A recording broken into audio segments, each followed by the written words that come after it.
kapan sih deadline-nya? Ya secepatnya, pokoknya kita kerjain. Soalnya kan kita banyak banget tugas nih dari dosen yang lain. Maksudnya biar kita ini aja clear gitu, gua nggak pusing kepalanya nih, pusing kepala ini. Tahu datangnya lo? Hai guys. Ini Macet tau kan, nyalahin jalanan lagi. tadi Lewat jalanan. emang apa nih? Kan gue naik angkot. Salah soal. Nggak ada ininya, apa namanya, bandaranya. Lagi ngapain sih? Baju apaan? Ini cek manajemen. Oh, nggak sebut cantik. Tapi nggak usah nanya ya. Mau nanya emang apa sih manajemen perubahan itu? Sebenarnya nanya ini mau ngetes apa emang nggak ngerti loh. Tahu sih, kan Kasih, udah diajarin, kasih, tapi jelasin. ya pengen aja tahu dari kalian. Jelasin, Ri. Jadi manajemen itu adalah suatu upaya yang dilakukan oleh manajemen guna melakukan perubahan berencana dengan cara bekerja sama agar organisasi tersebut bisa tetap survive dan bahkan sampai mencapai titik perkembangan saat ini nih. Gitu kalau menurut gue ya. Kalau menurut Jadi manajemen itu bisa kita artikan sebagai perubahan manajemen yang dimana di dalamnya menanamkan nilai-nilai, norma-norma, perilaku-perilaku baru di dalam sebuah organisasi tersebut. Nah, di dalamnya itu mendukung cara-cara baru untuk bekerja dan terus melawan perubahan itu sendiri. Sebenarnya sih kalau misalnya di manajemen perubahan itu sendiri sih ada 3 hal penting nih yang perlu lo tahu nih. Soalnya untuk yang pertama itu, yang penting lo tahu tujuan untuk melakukan perubahan itu sendiri apa gitu. Kemudian yang kedua, lo harus tahu rencananya apa. Jadi rencana itu sendiri, lo harus tahu caranya gimana biar lo bisa mencapai tujuan perubahan itu gitu. Kemudian lo juga harus punya tim pengelola ataupun tim pengawas gitu. Jadi untuk tim sukses lah. Jadi buat memantau kegiatan perubahan lo sejauh mana gitu. Biar selalu konsisten lah gitu. jadi nggak berubah-ubah, nggak prosesnya tuh tetap sama gitu, nggak keluar atau melenceng dari yang dari sekarang. Oh, oke. Sekarang mengerti. Iya.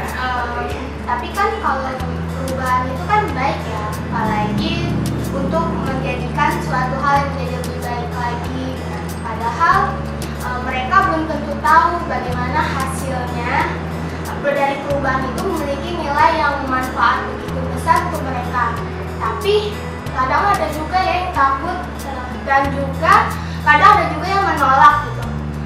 Seperti mau kerja, protes, bahkan sampai ada yang demo loh. Kalau menurut kalian apa sih yang bisa membuat manajemen perubahan itu ditolak? Penolakan itu dari diri sendiri gitu. Biasanya itu keluar dari kebiasaan kita. Misalnya kebiasaan merupakan pola tingkah laku yang dilakukan secara berulang-ulang. Karena dilakukan berulang-ulang, jadi udah merasa nyaman nih kitanya. Karena itu suatu kesenangan buat kita. Kalau tiba-tiba ada sedikit perubahan aja, bisa berpengaruh besar sama kebiasaan itu. Muncullah penolakan itu. Jadi kalau misalnya penolakan itu sendiri bisa dari rasa aman atau rasa nyaman rasa nyaman gitu. Bisa juga dari faktor ekonomi nih gitu. Terus kalau menurut gue nih ada ketidakpastian sama persepsi. Kalau ketidakpastian itu kan kayak kondisi saat ini kan udah jelas nih, maksudnya kalau sebuah perubahan itu udah jelas kita merasa aman, nyaman gitu kan.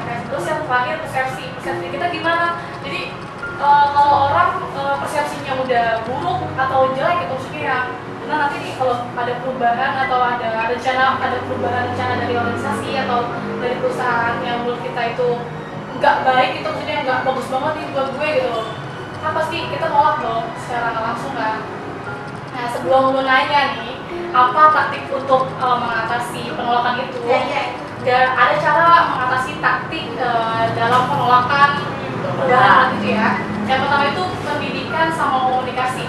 Terus kalau yang menurut gue sih kayaknya yang ketiga itu kayak ada fasilitas atau enggak dukungan kayak adanya layanan buat konsultasi gitu tentang perubahan itu sendiri. Kemudian yang keempat ada negosiasi. Jadi buat negosiasi dengan pihak-pihak yang menentang perubahan itu sendiri nih. Kalau gue yang kelima itu ada manipulasi dan kooperasi.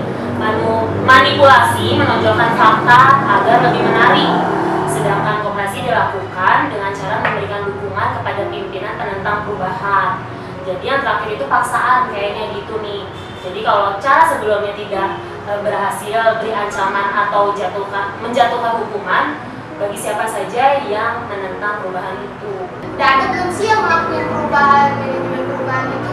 Contoh kecilnya aja kayak mata kuliahnya Bu Cantik, kita harus pakai lipstick biar kita tuh kelihatan fresh. Padahal kita banyak tugas yang numpuk, tapi itu mendukung kita untuk tetap kelihatan kalau kita tuh fresh gitu. Terus nggak datang telat ke kampus. Iya kayak lu. Iya ya, gue sering ya. Yang tadi telat siapa? Ani. Oke deh. Oke deh teman-teman, gue udah cukup mengerti deh dari kalian. Nah, jadi suatu perubahan itu nggak yang baik itu nggak perlu ditentang juga kan? Ya iya dong. Kalau buat kita lebih baik lagi ya kan, nggak apa-apa ya. Kita ikutin ya. Sekarang tadi lagi cantik ya.